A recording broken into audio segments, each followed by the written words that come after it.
Leah Thomas of the University of Pennsylvania has dominated the women's swimming circuit this season, breaking record after record. There's just one problem. Thomas competed for 2 seasons as a man, most recently in 2019 before this transition. Now, the NCAA says it's totally fair for Thomas to compete against women because he underwent hormone suppression for at least a year. But what about the biological women who have to compete against him? Joining me now is Beth Stelzer, founder of Save Women's Sports. Beth, this is total insanity. Why not have a separate transgender category of swimming, and then that maybe would be more fair? But how does this make any sense? Well, it is absolutely absurd if you ask me. And yeah, maybe another category would be the right answer. But what I do know is the right answer for sure is that these males do not belong in women's sports. It's not right for privacy, safety, or fairness. And I want to thank you so much for having me on tonight and for continuing to shine a light on this issue. If not for me watching you, I would not have the courage to start speaking out because this is such a toxic environment.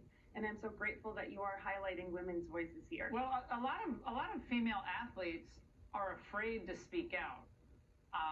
You're right. It's so true. They're afraid. Like, I was an athlete in high school and played some sports in college, and I really respect what goes into competing and at that level. It's really hard, and it's great. It's just great for women. But it's supposed to be. We have athletes that are told that we won't sponsor you if you don't stay quiet about this. We have women losing their jobs even over the simple language of that a man can't be a woman. And I think that's where we're coming up with these problems, is the conflation of gender identity and sex. When Biden's administration inserted that in there, he basically erased what a woman was. And when you erase the definition, how do you protect us? Yeah, well, hormones and so forth may make some difference, but the size of your internal organs, the size of your shoulders, your hips, I mean, none of that changes. That's all biological fact. Now, you're so right, Laura. Women are not a hormone level. We're not a costume. We can't be born. We're born. Yeah, what Leah Thomas told a local paper last summer was being trans has not affected his ability to do the sport. Being able to continue is very rewarding. Beth, of course, it's rewarding for the athlete, but not for the women who themselves used to be breaking records.